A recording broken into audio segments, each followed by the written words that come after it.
I'm here. I'm here. I'm resetting my live streams. If my internet ever hiccups, I have to reset them all, and it takes. I'm nearly done. I'll be done in a few moments.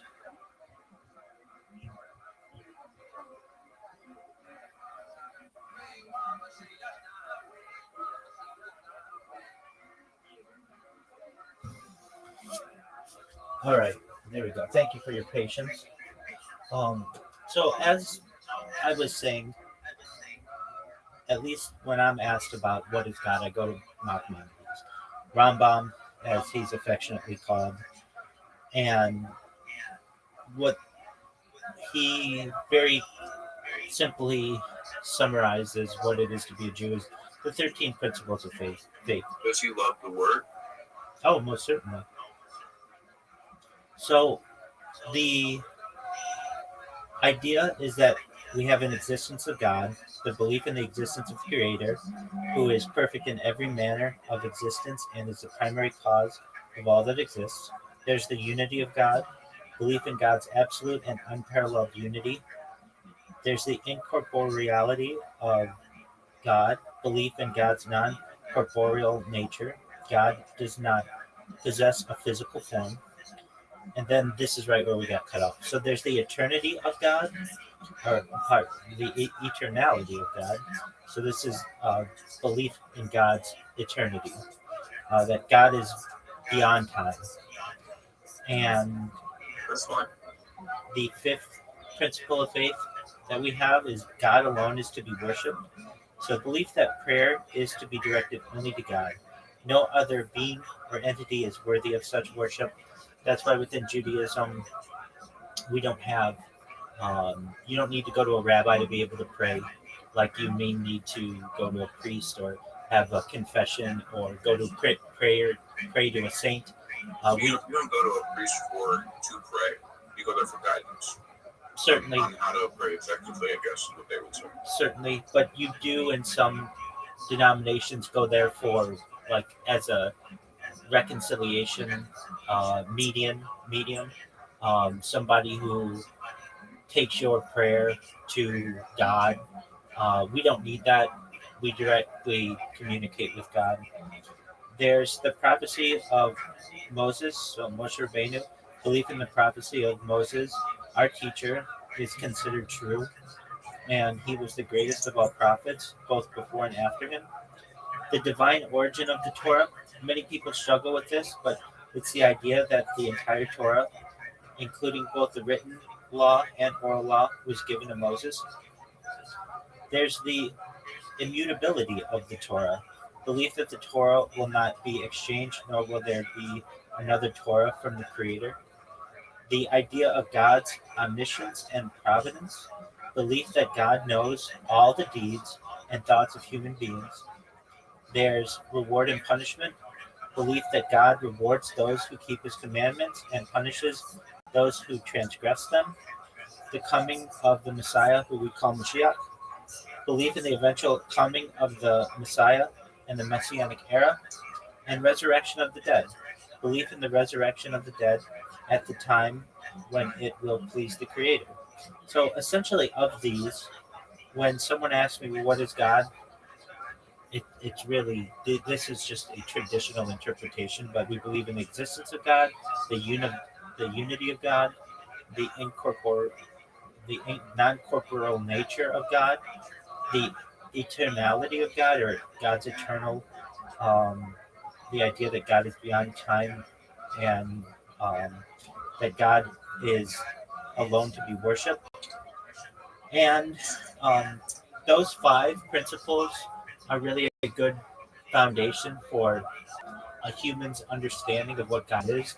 But the key point of this is no matter how much we, as Jews, hold Rambam or Maimonides as a pasuk or a spiritual guide, not even he knew.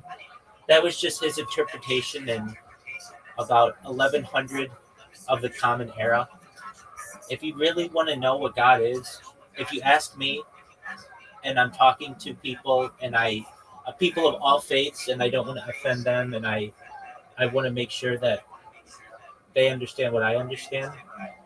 I refer to God as energy. God is in everything. And when I say God is energy, people who are secular can understand that. People who are religious can understand that. People who are spiritual can understand that.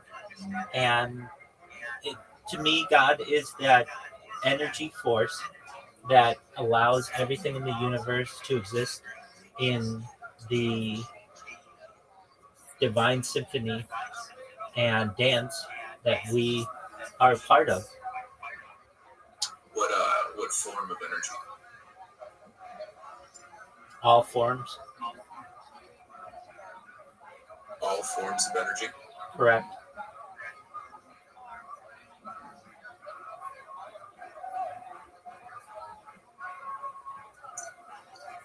Meaning, So there's not really like a. I would imagine you don't have. So okay, well, that would be non-incorporeal. If you took each form of energy, the mathematical equations we have associated to each form of energy, uh, and we put them all together, and we're like, okay, well, these are all the forms of energy. God is this equation, or these disjointed equations. yeah, that gets messy. Yeah, That gets we couldn't figure out a direct way to connect. that gets messy and scientific. And when you try to put God into a box, you're just going to look foolish. If I'm talking to Jews and they want to know, okay, what specifically do we need to know? It's about God's eternality, the non corporeal sense of God, the unity of God, the existence of God. But if I'm talking to people who are perhaps non practicing Jews who don't believe in those kinds of things, but I still want to give them a common ground, if I say to them that really all of this means is that God is energy, they understand that. And people of all backgrounds understand that. And I really think that's what people believe when they're praying to something. They are praying to the spiritual or divine essence of that which makes up the universe. That to me is God. Yeah, I used to do that. I used to do that genuinely with everything I had in my heart. Good. Then I feel you were praying to God. Well, God doesn't respond then. Now that may be true. So if God doesn't respond, then why would I think that God existed? I didn't even hear something in the wind that said, "Yeah, I exist. Just chill out for a bit. I'll be around shortly." Uh, I didn't hear that much. Well, God doesn't. There's no reflection, I guess, of the entity as a whole. The truth of the matter. Maybe you could say that the truth of the matter is likely. the truth of the matter is no one knows. We're all agnostic. It's all subjective opinion. Oh, including me. You don't know. I don't know. Maimonides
or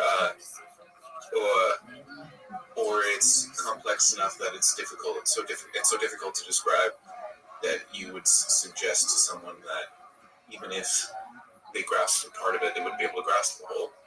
So you couldn't ever say that you totally actually understood it, but in the same way, you wouldn't actually be able to totally understand anything, because everyone at this point in time references data, like a textbook at some point, because there's very few people, if very many people at all, that have a perfect memory, especially when it comes to No one has a you do have to no one has devote a computer to no one has who's a telling the truth. Right, I agree, but I also believe that some people are extremely good at it, okay. and so good at it that they only surround themselves by truthful people, and they allow themselves to not have to focus too much on discerning what's true and what's they work really hard for a very long time to be in a place of rigid foundational truth, scientific principles of graph data inflow, and creating models that are accurate and about everything that allow everything else to be built on a strong foundation. And they didn't have to devote much resources to turning what's true and what's false outside of what they did while they were using the scientific process to work on their mathematical principles. It would still have to have some amount of to figure out what's true and what's false. But if you had a really good foundation, then you wouldn't have to do it as much as other people do, because people out the gate have to lie to each other pretty commonly. Nevertheless, it would just be their opinion. I think it's Scarlet, but yeah. Nevertheless, it would just be their opinion. If you ask any rabbi, it is. Not necessarily, Every opinion is subjective. As a speaker, yeah. Every opinion is subjective.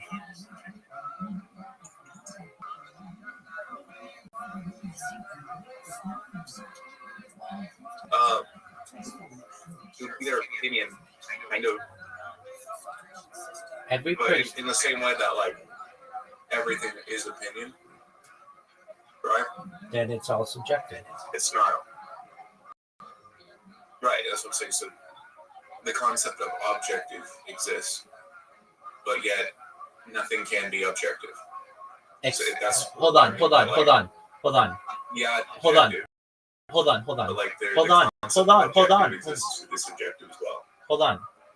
Or maybe it's relative. The idea that you're saying is a very crucial. The idea is every opinion is subjective, except that sentence. That's the only objective opinion there can be. It's very paradoxical.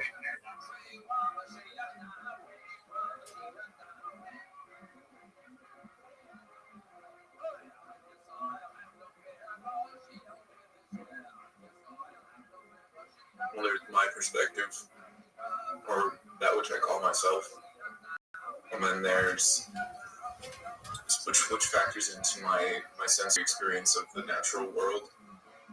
I recognize that, yeah, most genuinely through communication with other entities such as myself, that there are other entities such as myself that record things in a similar way to I do, in a similar way that I do, yet don't.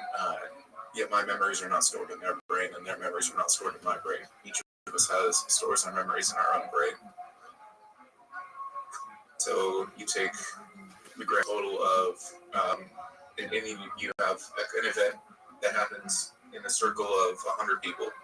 Each of them might have a subjective experience, pushing in from their personal life to that circle, experiencing the thing that happened that everyone say happened at the same time, and then branching back into their own momentum when they leave the circle. You could say that that's still their individual subjective experience. I agree. But what happened within the circle is the closest, easiest way to determine what an objective experience is. That's true, but it's still subjective. Because you could always have a larger group that interprets that which the smaller group interpreted differently. At a certain point, the foundation. So I guess it would. You had 1,000 people.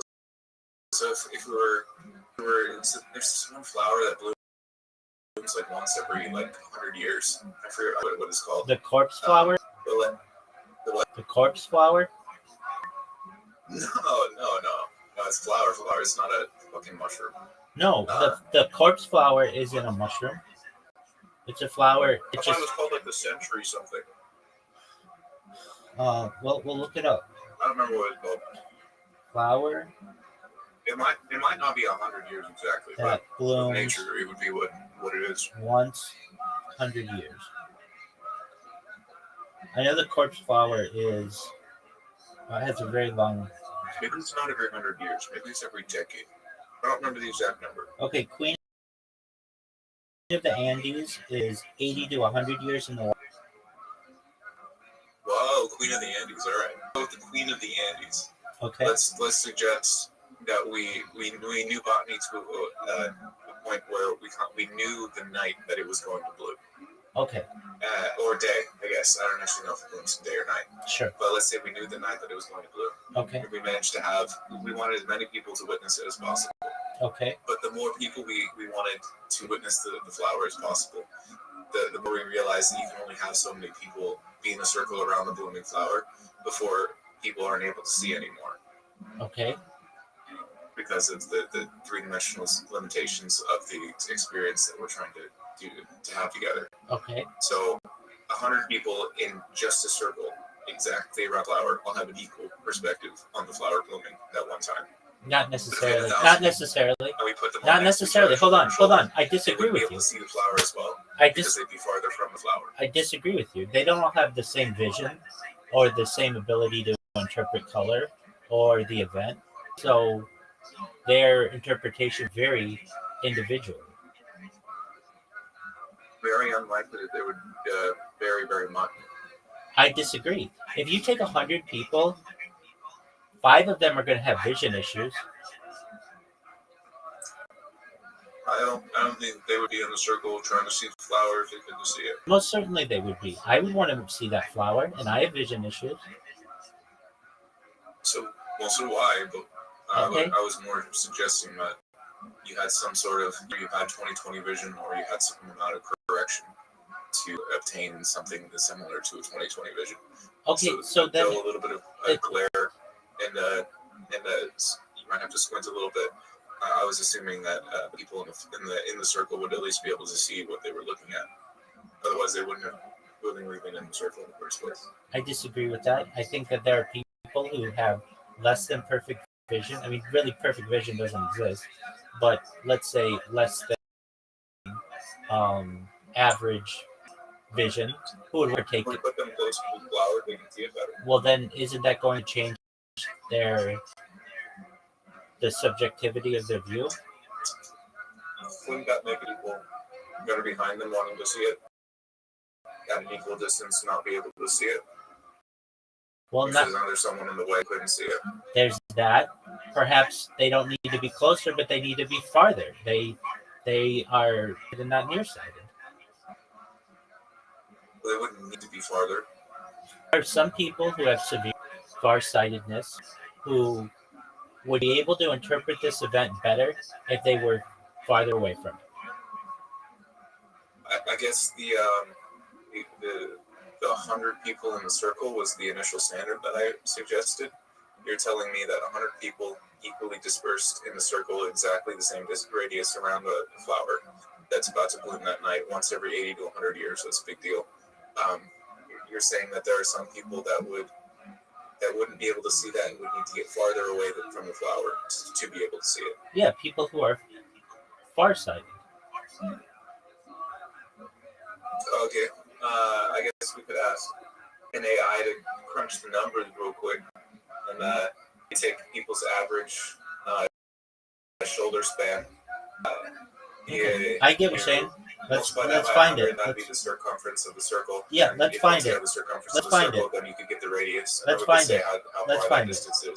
Then we could say if I had an object in the middle of a circle and I had 100 people around it, approximately what would be the radius between each person and the center object on average? I'm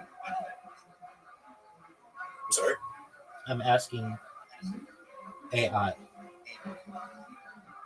Oh, perfect.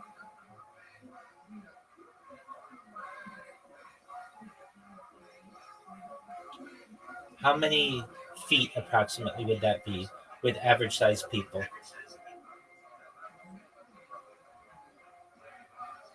100 people in a line, shoulder to shoulder. What would that So if necessitate? we assume that you have 2 feet of space between each person, 100 people times 2 feet is 200 feet. 200 feet. What Fi- is the fi- length of a circle that's 200 feet? So it'd be like Sorry, 31.83. what is the dimensions of 200 feet? I mean, I mean, it should be around 6. it's Oh, wait. it's Yeah, yeah. 31 So point 60 something, right? it's 31.83 feet. 200 feet circumference. Pi r squared. Circumference Wait, doesn't matter. Radius is the only thing that matters in this. Yeah, circumference absolutely does. It would be the circumference of the circle around the flower. Right. So it's 2 pi r. R is equal to 200 over 2 pi, which is approximately equal to 200 over Pi 6.28, is great, by the way. Pi was the original. which The is original divide. approximately 31.83 feet. Maybe one of them. I don't know. They keep making it about money. Still not sure why. So if people are 2 feet apart, then the radius of the circle would be approximately 31.83 feet. So that means you'd be 30 feet away from this thing. And there are some people who would be able to view this object better if they were farsighted, if they were further away from it. Some people. Not everybody, certainly not the average person. Then there would be other people who would not be able to see it as well at 31.83 feet and would be better served being closer to it. Nevertheless, all of their interpretations of this would be their subjective opinion of what they were viewing when it bloomed. All right, now let's do where everyone describes as much of the flower as possible. Everybody writes down in journal what they saw. And then we have, and then, yeah. Oh, and everyone takes a picture of what they saw and confirms whether or not that picture is the one that they took or not. Absolutely. That's still subjective. Right, so I'm telling you that if everyone took a picture of that, yes, that flower in each picture would be slightly different than each other. But the picture of the guy left and right of you is almost the same picture. Very slight difference. Right. That's but subjective. basically, it's the picture. No, but it's not And also the objective. descriptions would all be of the same things. No, they wouldn't. Some people may speak different languages. Some languages may have different words to be able to describe things. Well, now I feel like we're going on the retarded end where we're like, okay, well, but there, some of the because there's only so many things, things there to describe. Incorrect. Even if someone had a different description, there's only so. If everyone described it to as much as they could as possible, then they would all have a similar description. Incorrect. It's not virtually the same. And if you compared everyone's pictures, besides the slight difference in angle of flower, it's still the same picture. Especially when you compare the guy left and right, who was left and right of you in that circle. I disagree. If we were, how could you disagree at this point? If we were to take, your main point was that some people have look, king and queen. You got to let me finish my sentences. If we were to take, I was not cutting you off there. Now I am. And exchange it for, let's just say, snow. Okay, just a pile of snow. Generally, people would be able to describe the snow. But if you get Eskimo people or Yupik people or Inuit people who are very associated with snow, they have like 30 different words to describe snow. And so they may be able to describe snow differently in their languages than just your average person. In the same way, move the flower back. Tribal people may have different ways to interpret such a natural thing as this flower than you or I may. You or I may just say, well, it's a flower, it bloomed on this time, it was this color, and we don't have that many words to describe it. Yeah, right. So which things recur the most? The color, the of flower and the stem. That would probably be the most recurring thing. That it's a flower. You can't really see texture very much at that distance, and you're not touching the flower.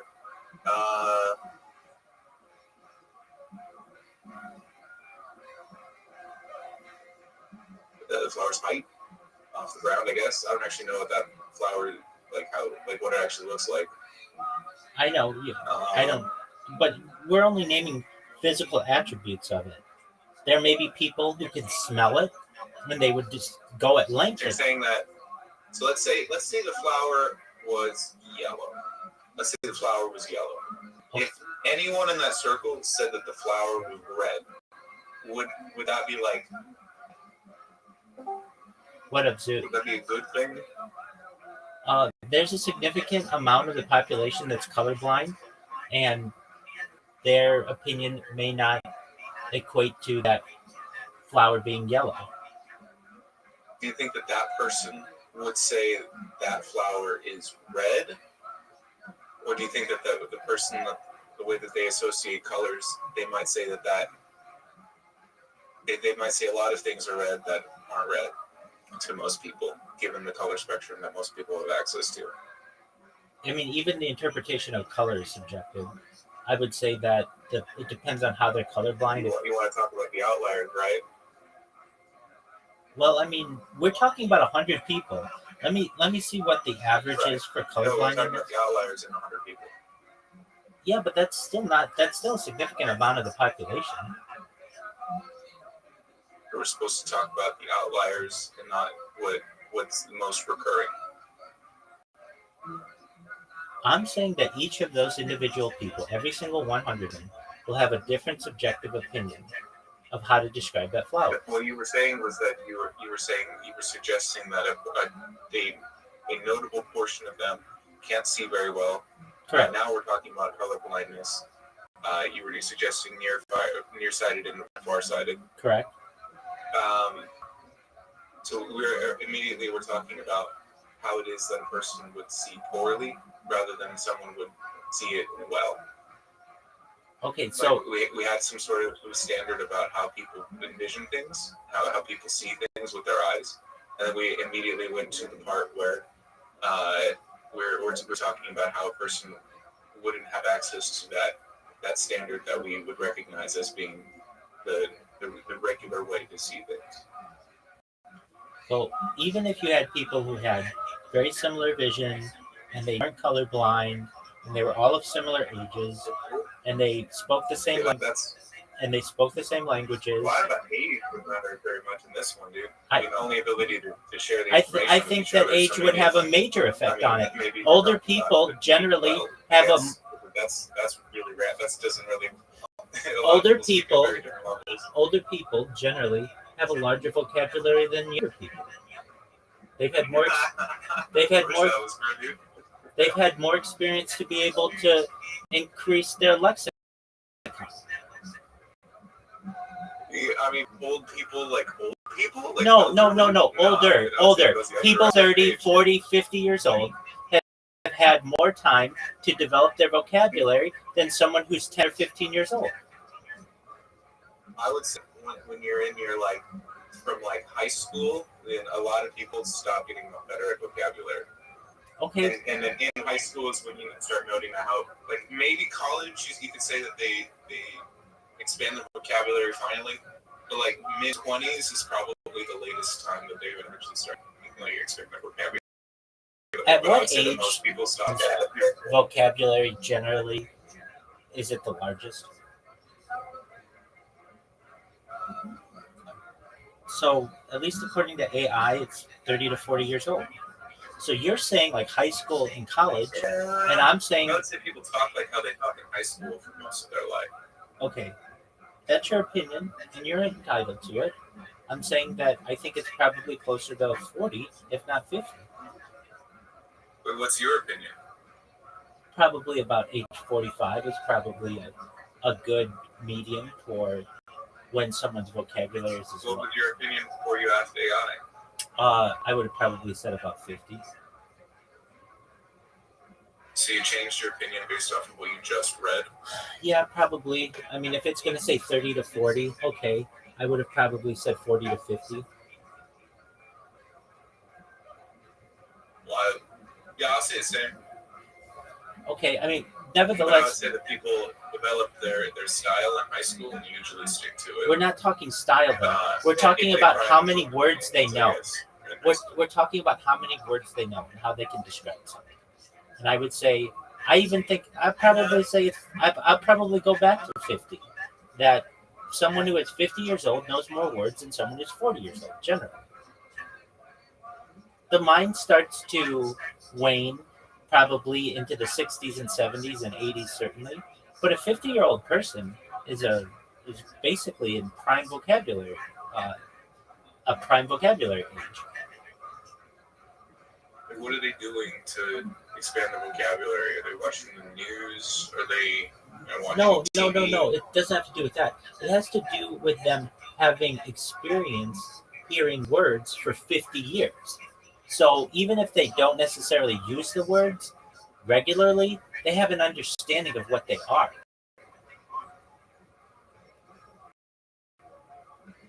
You're telling so.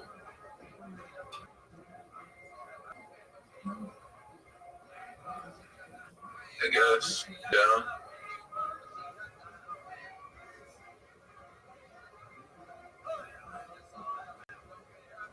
I'm not really sure if so. This is because we were talking about the age that they were when they were in the circle, as one of the indicators of I don't know how many ways to describe a flower in a circle of 100 people are there. I suppose to a creative type who's very artistic might be able to describe more than the average person. But I would also suggest that not many people are like that. Infinite. And many of them would try to take the most simple explanation possible. And then you'd have some artist types that would try to expand as much as possible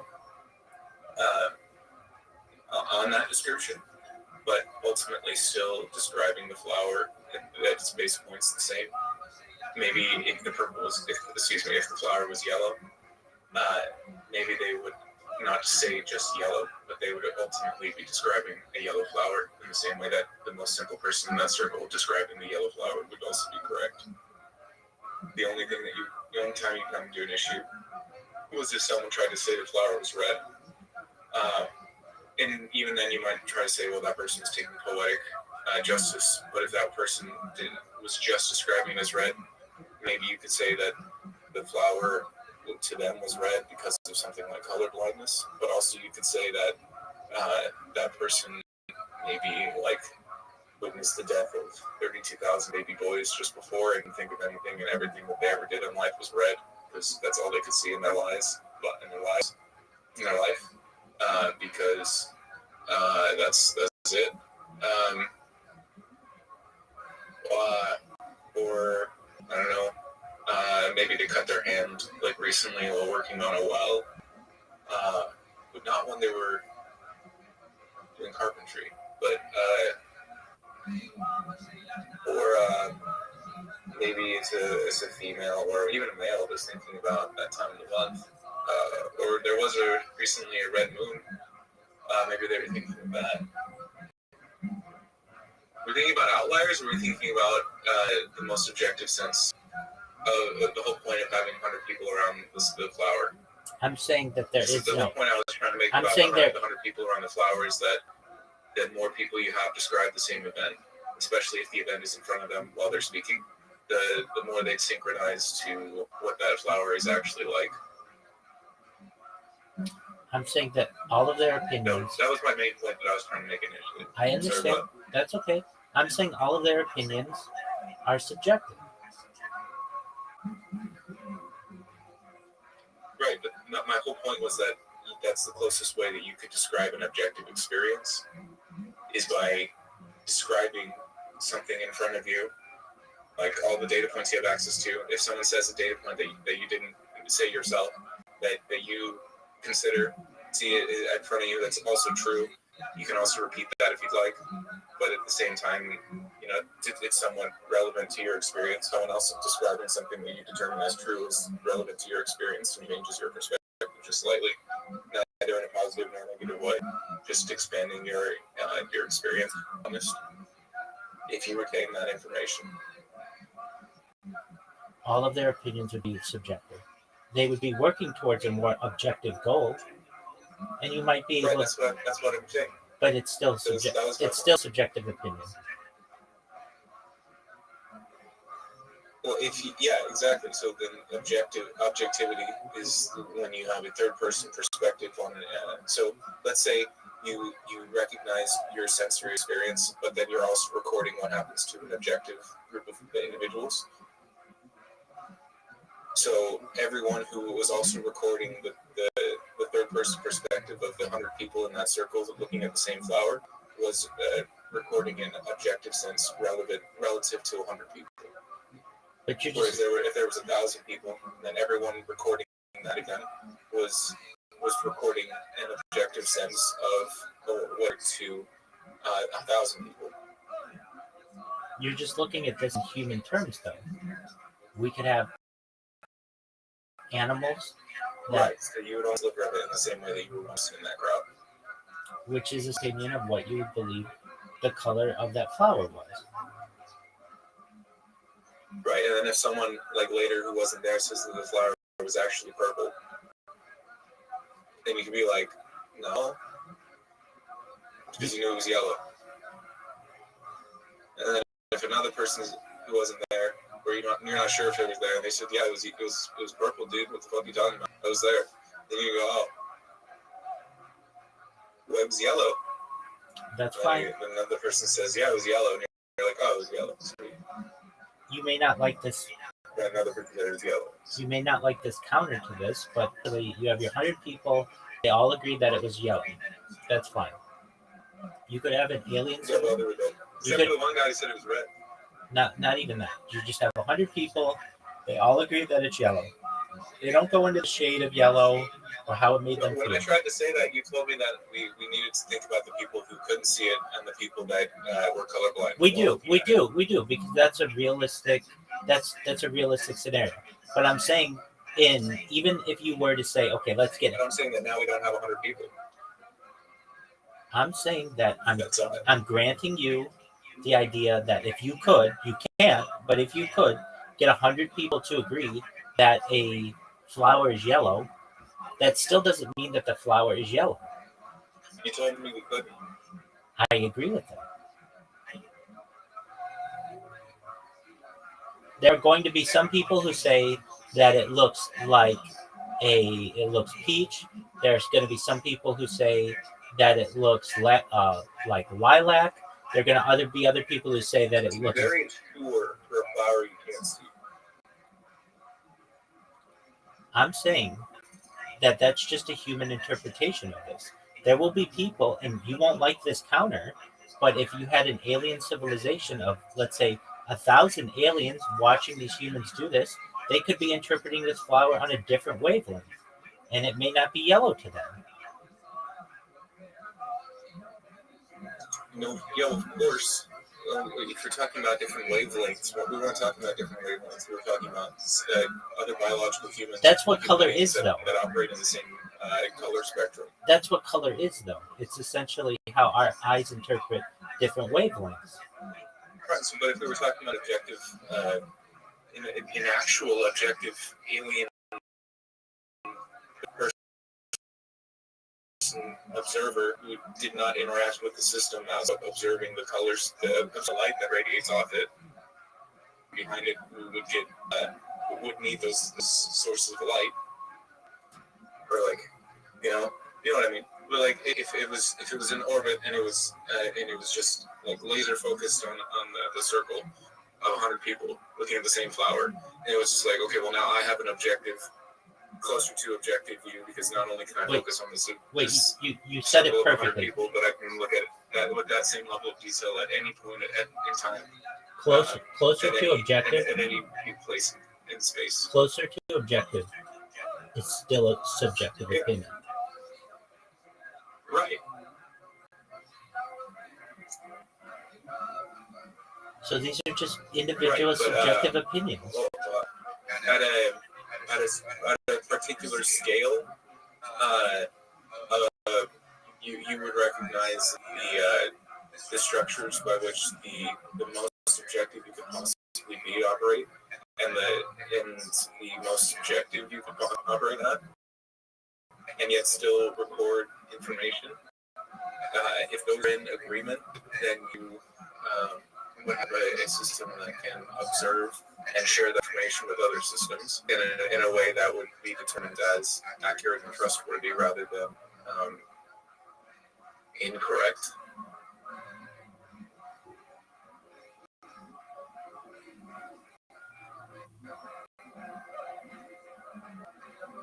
It would just be subjective opinions. It would be we're similar talking subjective about, opinions. It would be similar subjective opinions, but it would still just be subjective It'd be opinions. It would be similar subjective Yeah, opinions. I know. But how close to objectivity could you get? So there's pure objectivity, or you know, I Every guess I wouldn't be able to say pure objectivity every because opinion just objectivity every would be opinion is defined. every There's opinion objectivity as its definition, every and then opinion there's every opinion is objective. Whether it's the alien, whether it's the people in the 100 people sitting around the circle, or whether it's a dog. All of their you tend opinions, to all of their opinions.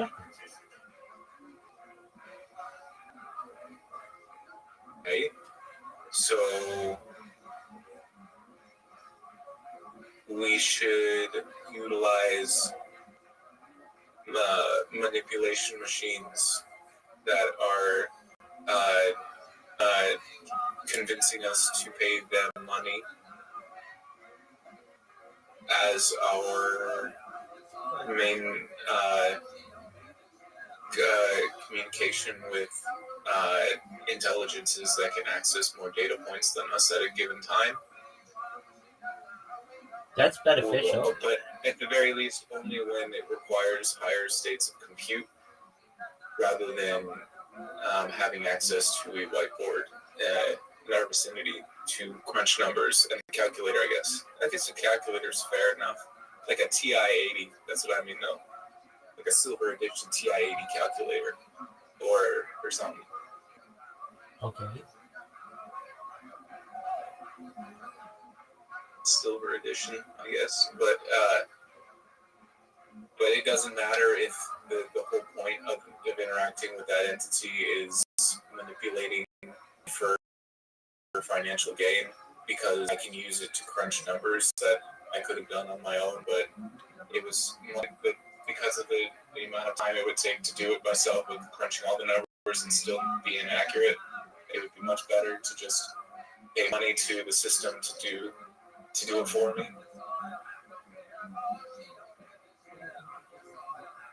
Is that a question? Is that right? Is that what we're supposed to do? And everything until, like, you can answer all of the day-to-day questions I might have.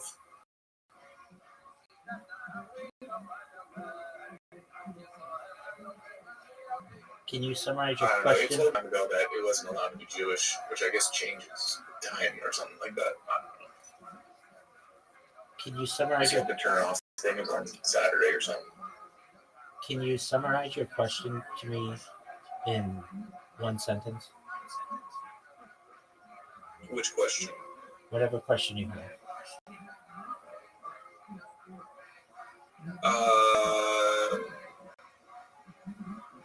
So, because of the objective third-party observer being subjective, we should. I disagree with the premise already.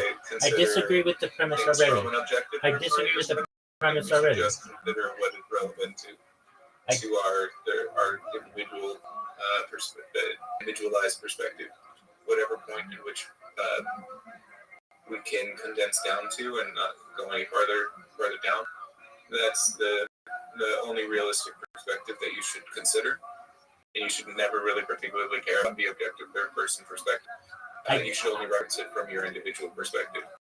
And if your individual perspective says murder the males and take the females to as your servant signs and or wives if you really care about them, go do it.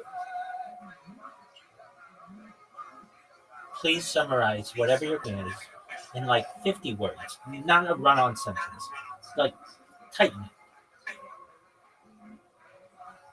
50 words exactly. No, just less than 50 I'm not words. really sure why I'm being prompted to 50 words exactly. You're not going to get 50 words exactly. King and coin. I didn't say that exactly 50 words. I think, hey, we were able to have some really great conversations. One conversation, you want me to boil that down to 50 words exactly? No. That's I don't. a while for me to get I don't that want you to right. do That's that. like King and coin. We had a really great conversation, and now we're just disagreeing about semantics. Okay, and that's not getting us No, too I'm saying far. I can't boil it down to 50 words exactly. Okay, that's fine. I didn't say exactly 50, but just don't make it a run-on sentence.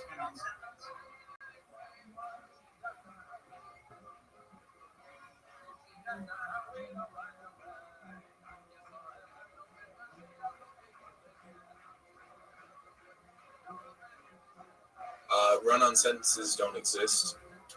Run-on sentences are something you would read in a Word format, like if you wrote a text document and then submitted that in a school system, then run-on sentences might exist.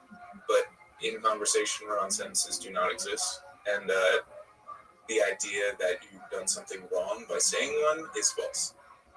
Beautiful. King and coin, it's been a pleasure to be able to speak with you this evening. If you ever have any other questions, I'd be happy to discuss them with you. I've got some other projects that I'm going to take on right now. Feel free to watch the program that I'm watching, and I want you to know that I appreciate your inquisitiveness. I think you're a very smart individual, and you're welcome here anytime, okay?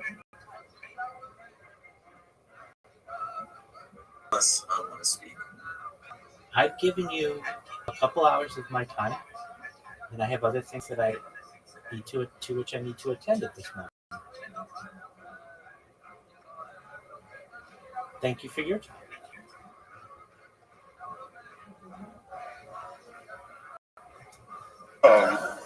No, the biggest change I noticed when my voice dropped was my experience playing online video games. I went from being called a girl and pussy online to a rapist and a pedophile. Yeah, and I try to explain myself, like, no, I'm not a pedophile, I'm 12 years old. But it turns out that's exactly what a pedophile would say. All right. There you go.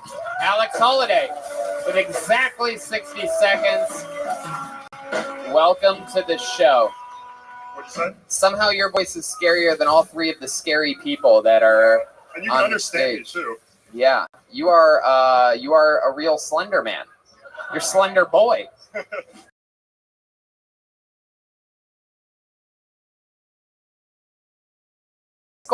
Andy, what's happening? David, come get it. Yeah, Oh, yeah. absolutely. How about a hand for the great David Deary? David Keeping Deary! us all safe. He still loves Hillary A Clinton! lot of water on this stage.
company that you work He for? saw me last time I was on the show. I showed him that, and he was kind of sad that I didn't shout out our company. Wow. Well, you want to plug the family? J&T Systems if you want an alarm system.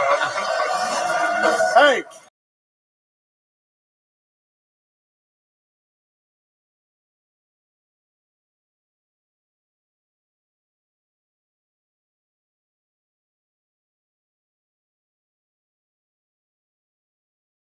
And they're like, oh, you can. Oh. And they're like, oh, you can trust me, and you know the code. Wow. I promise the chloroform is protocol. I love it. I love it.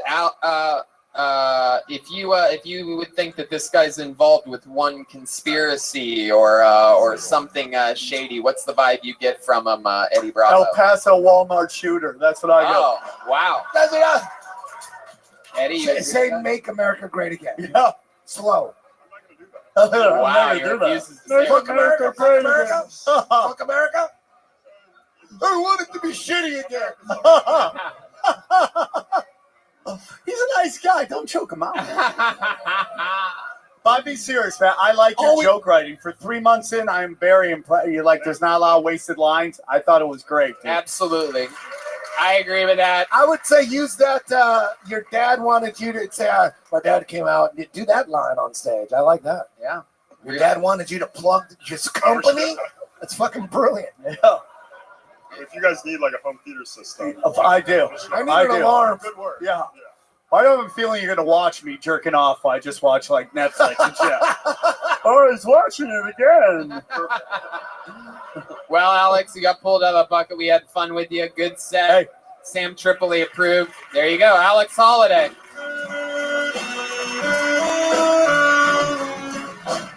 Wow. This is a fun episode so far. We're playing with fire. Let's just keep the momentum You going. guys know another song? It's the same song all night? No, they play the person up. And I was just off at checking. the I was same just time. saying. I'm sorry. You guys know some Slayer? Angel of Death. I don't think they did. Yeah, let me concoct that on saxophone real quick. That's easy. So gay snarky. So Yeah, let gay me play some snarky. Slayer on sax, Eddie Bravo. Wow, this is so fucking cool. This is crazy. So this young lady, I actually wrote her name down because I was going to put her up regardless if she got pulled out of the bucket, because I know for a fact she leaves tomorrow. She stayed in Los Angeles an extra day for the opportunity to get on this show. I saw her on an open mic. I was walking through to check in for the original room 2 weeks ago. I just so happened to walk in when she was on stage, absolutely killing. Last week, I went to check in for the OR again. Coincidentally, on that same open mic 2 weeks in a row, she was on stage again, killing again. So I ran into her improv a few days ago, and we ended up talking, and I told her, stick around, sign up, and if you don't get up at the end of the show, I'll put you up. She signed up. This is the Bucket of Destiny. I present to you Nicole Tran for the first time ever on Kill Tony. I love Nicole Tran. Here she is. She's been featured on a lot of Brian Holtzman's Instagram videos, and she is here now on Kill Tony live. Come on, make some noise for Nicole, everybody.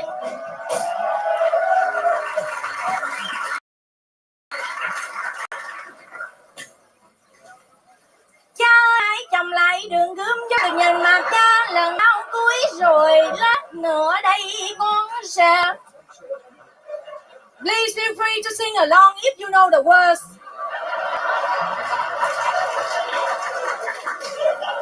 I'm from Vietnam. Please excuse me the way I speak. There are some letters in the English language that I cannot pronounce. I could tell you which one they are, but I cannot pronounce them.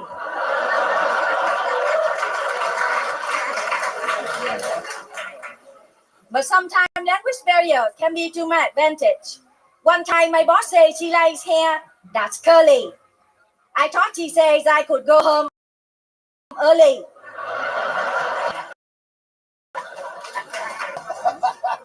Mine is a Hyundai accent. When people hear me speak, they ask me, hey, where's your accent from? I say, I use a lot in San Jose. Hell yeah. Wow. Nicole Tran, ladies and gentlemen. Hell yeah. Move over, Ellie Wong. That's right. That's right. That's right, Allie. Your mom is here to take the Yeah. throne. Allie Viet Cong. Yeah. Ellie Viet Cong. Hi, Blondie. Wow. Can I just say something? Yeah, go ahead. Sam. This lady is the star of one of my favorite internet shows. It's thank God it's Friday with Brian Holtzman. She is Hell his yeah, lawyer, hell and she Love is an amazing comic and a great actress. Absolutely. Cảm ơn nhiều lắm nha. Trời ơi, lời khuyên rất là thật tình đó nha. All right. Imagine if you can go to Vietnam and just speak English and they laugh. Yeah, I know, right? I'll be like, yo, what's up, dude? I'm just out here trying to do comedy in the fucking jungle. It's hysterical. I love the Brian Holtzman bit. I reposted that shit. Yeah. I'm like, is that a real Yeah, I was so I know. Vietnamese chick? I was watching that today. It's so weird that you're here. You were at the Improv last night, right? I saw you and I was like, you'd be great on Kill Tony, and here you are. There you go. The bucket decided. Serious question. Serious question. Yeah, go Yeah, ahead. remember. No holds barred here, Eddie. Uh, Are you about to ask is that her if she accent has a... real? Yeah, It's real. real. You can't. No, I don't fake it. Okay, you're not faking it. No. It's Damn. Okay. You saw her original work was she was the naked Asian chick running from Hiroshima. That's the first time we ever saw her. And Wow. So, Nicole, how long have you been doing stand-up comedy? 2 years, but I'm very serious. What do you do for a living? I'm a part-time Nails. fashion designer. Part-time what? Fashion designer. Fashion designer. Heck yeah. Wow. You do that all at your own dry cleaners? Trời đất ơi! Làm mất mặt người ta. What was that? She just called you a faggot in Vietnamese. What I just say, you making me lose my face. Losing face is very important in Asian culture, man. All right. watch out! I think Bobby Lee's been doing that joke for 20 years. Hold off. So you have to go back to San Jose tomorrow. Is that correct? That's Yes, where you live? What? How'd you end up in San Jose? There's no Asians in San Jose. Yeah, Have you seen Golden State Warrior games? It's all fat Asians, dog. we have a little Saigon town in there. Why do Asians like partying so much? Like, You go to Vegas and it's like 30 Asian chicks. They're all like in a circle. Damn, what's going on with that? What? you mean dancing or? He's asking you a question on behalf of Asians all party Asians. in Vegas harder than anybody. White Yeah. girls, Mexican girls. Nobody fucks with Asians. Why is that? Yeah, I've heard that stereotype. Asians party hard. Yeah, what is up with that? I got a question. What did? Okay, my Yes, apologies, yes. lawyer. Why? My apologies. I love that Nicole's paying more attention Don't to you the show have than like Sam is families already. and you guys are in Vegas partying all the time? Go ahead, answer Why? the question, Nicole. I'm very sincere. I think Asian culture is gambling, man. Wow. No, you guys like partying. Money, money, money. That's our culture. What did Asians do before karaoke? I think classic opera, like Do I you just do- said to you. Do you do karaoke? Do you love karaoke too? Do you have a song that you usually do? Of course, I do it for you. Okay, Go yeah. ahead. Here she goes. Jimmy, please say you wait for me. I grow up some days, you see, saving all my kisses just for you. How? Say with love, forever true. Wow. So beautiful. That was like actually I think the best music performance ever in the history of the show. Made me cry. You should get her together and we So can sing. powerful. Are you kidding me? Are you kidding me? That's your lead singer right there. Yeah, that is. That's your Asian Pat Benatar. I think you mean Reed singer. Wow. I just By the way, Brian hasn't stopped coming since you got on stage. I'm almost out. Oh my God. Heck yeah. We know Brian. We know Brian loves all the trans, including Nicole Tran. Yeah. Oh yeah. That's a great idea. Brian just had an unbelievable idea. You live in San Jose, right? yes. And you're going to be there in October. No, I'm going back, and then I'm coming back here on November, and they have some shows. So you're going to be in San Jose in October. If you're coming back here in November, Hey, is after hold on. October. We're using the Christian calendar, not the Chinese calendar. So make sure they know which Yeah. calendar you're talking about. Because she's like, Everything's American that I'm talking about. If we play a game of checkers, it's American checkers too. Really? Will you be Yeah. here during the year of the rat? He's trying to get you a spot on their San Jose show, right? Yeah, I'm trying. It's not San Jose, but it'd be whatever you want. Sacramento or San Francisco. You close to either one of those? There's no Asians I'm there. open to your location. I'm a professional entertainer, man. Hell yeah. Well, I guess we'll talk after the show. We'll figure it out. We'll do some math situation. We have a big San Francisco if you want to go to it. Yeah, It's over. we'll throw you a spot. Yep. I love the biggest one. Hell yeah. Well, that you and Aphrodite. what got is with something all in the common. women and size queens on the show? Wow. I like to go to show where all of the blondie, blue-eyed white guy will be there. What the fuck? Damn. Go to Scootin. Wow. You don't like big dicks, right? Yeah, No? Yeah. blondie. Overrated, right? See? Yeah. See? She likes her dick small and white, like a kernel of rice. I only like blondie. And Oh, Dick don't matter. you like round eye, huh? Blonde hair, blue eyes. How about Slender Man? What do you think of him? Is he close Dick to? too big. Dick too big. How about the No fisherman? buku, no buku. Oh my God. Dick too big. Oh, it hurt. It hurt, man. All right, Nicole. Well, I mean, unbelievable performance all the way through and through. You're just absolutely hilarious. You did